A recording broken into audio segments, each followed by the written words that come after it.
Hi, I'm Justin with Tab Performance, and this week we're going to take you through the installation of a Dynajet PowerVision 3 on the Honda Grom. Alright, the first step is going to remove this back panel. To do that, we've got two 10mm bolts and a couple of Allen head screws there.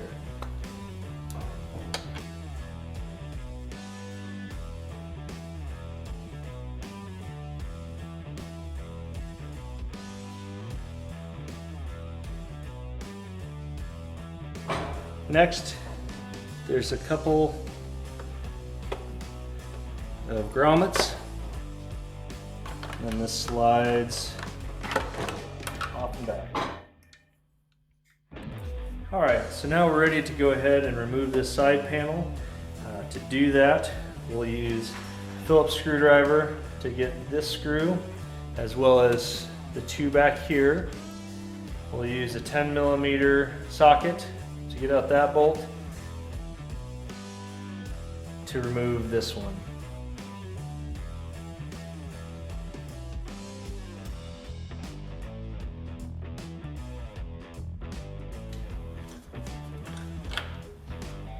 Alright, now that we've got the hardware from the back half of the panel removed, we're going to get the hardware on the front half of the panel removed. To do that, there's the two bolts here, the H5. There's a Phillips screw here, and then there's a couple of body panel pop rivets.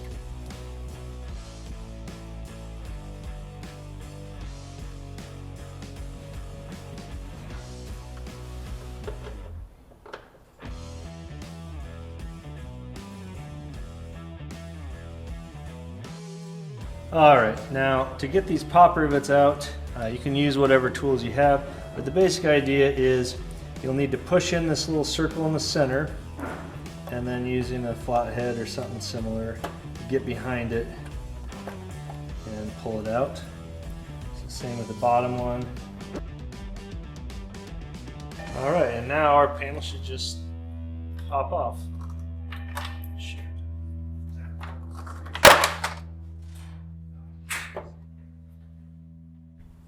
Alright, so the PowerVision 3 comes with some Velcro, and it actually fits really nicely on the handlebars there, and so that way it'll mount. Now, you don't have to mount these. You can plug it in. It is a flash-based system, so if you want to just plug it in and flash it and not have it mounted to your bike, that is absolutely an option. There are a lot of cool things and features you can do, and it does mount really nice and easy, and so we've gone ahead and mounted ours. So now that we've got the side panels off, the next thing I'll show you is kind of how we're going to route our wire. Alright, so what we're going to do is go ahead and kind of fish the wires down underneath this body panel and follow some of the other wires. Just pull it through. Now for right now we'll go ahead and leave it pretty loose, but basically you're just going to run the wires down along here, and you're going to be looking for this data link connector. This is what you're going to plug it into. And it plugs this right in like that till you hear it click. You'll also notice this red wire, it's not used, you don't need it. I'm going to go ahead and zip tie. When I zip tie everything all up, zip tie it up here so everything's nice and clean. So we'll get to zip tying, and then we'll get to showing you how to tune it. All right. Now when it comes to zip tying, you can really do it however you want, whatever you're most comfortable with, but I'll just go ahead and show you where we're going to do ours. So I'm going to do one here to support the wire, and in the event that it did fall off or something like that while you're riding, you kind of keep the unit attached, not dangling. So I'm going to start off by leaving everything pretty loose, and then once I've got everything kind of where I want it, I'll go back through, tighten them up, and clip them. The next one I'm going to do is down here, again just kind of following some of the other lines on the bike.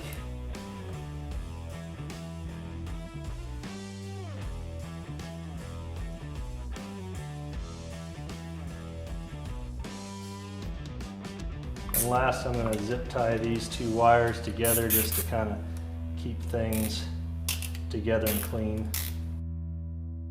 All right, now I'll go back through and kind of adjust it exactly how I want it, tighten everything down and clip them off.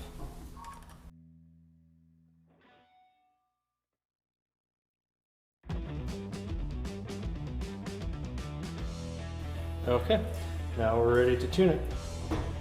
All right, so the first thing you're gonna do, once you've got it all installed and hooked in, is just key on the ignition. You don't need to start the bike, but just key on the ignition.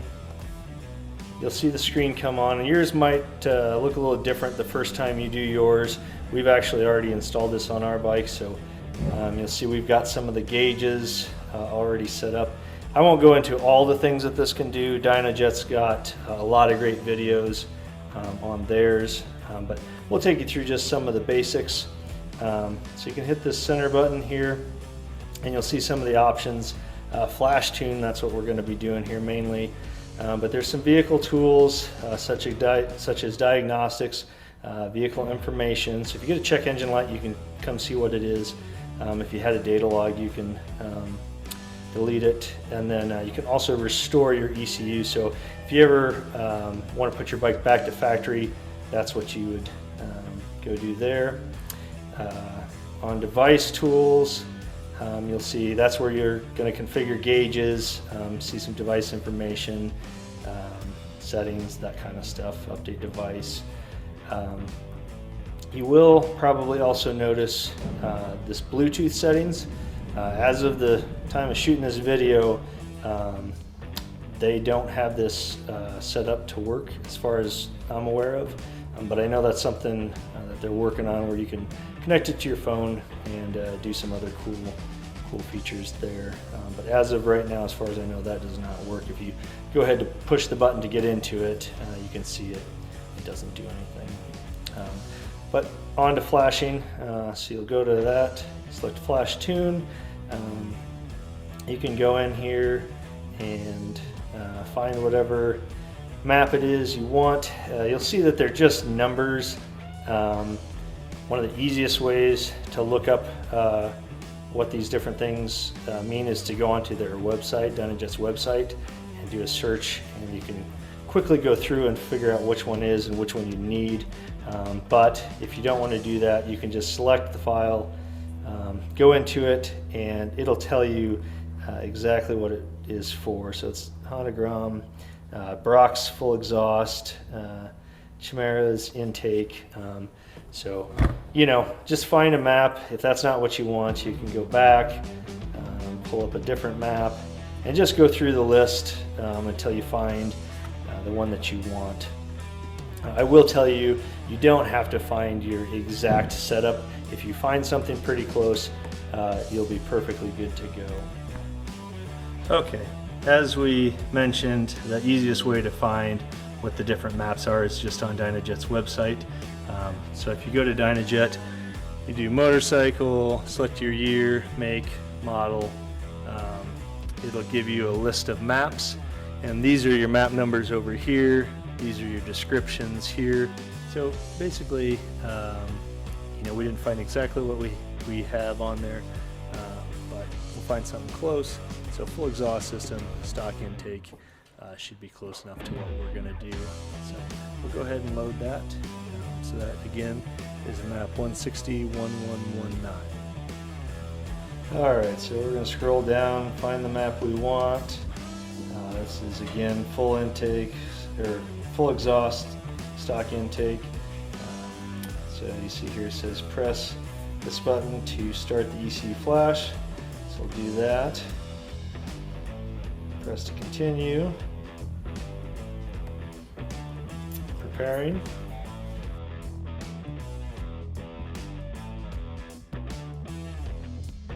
All right, so flash is complete. To verify the flash, we're going to go ahead and turn the key off. Wait 10 seconds and then turn it back on.